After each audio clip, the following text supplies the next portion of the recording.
Ia 40 pertsona, 2 katu eta 3 txakur. Nire proiektua argazkilaritza, ilustrazioa eta euskararen erabilera pixka bat nahazten dituen proiektu bat da. Emaitza bezala arte liburu bat osatu dut eta hori nahiko parte hartzailea izan da eta parte hartu duen jenderik gabe ezin izango nuke hau lortu. Batera proiektuak deialdia ikusi nuenean nahiko zabala zela pentsatu nuen. Orduan ilustraziorako bidea bazegoela ikusi nuen, igual. Askotan asko enfokatzen dira lehiaketak pinturara edo eskulturara. Eta honetan bide zabala ikusi nuen. Pertsona bakoitzeko egiten nuen monigotito bat, bakoitzaren antza zeukana, moztu eta monigote txiki hori bakoitzak nahi zuen lekuan jarri, Gasteiz barruan hori bai, eta argazki hori da azkenean liburuan aterako dena. Bakoitzako hori islatzeko bere leku kutxunena, hirian.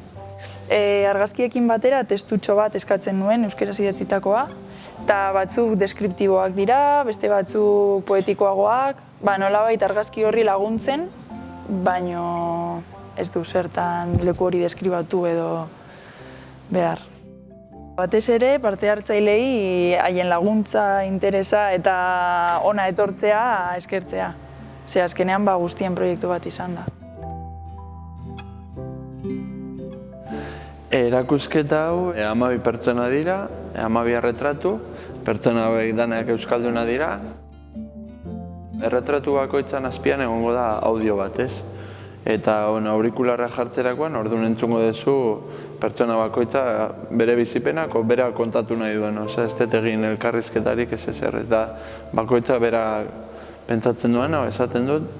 Orduan pixka da euskalduna izatea zer den, ez? Euskaldun guk buruan dakagun euskaldun pertsona zalantzan jartzea bezala.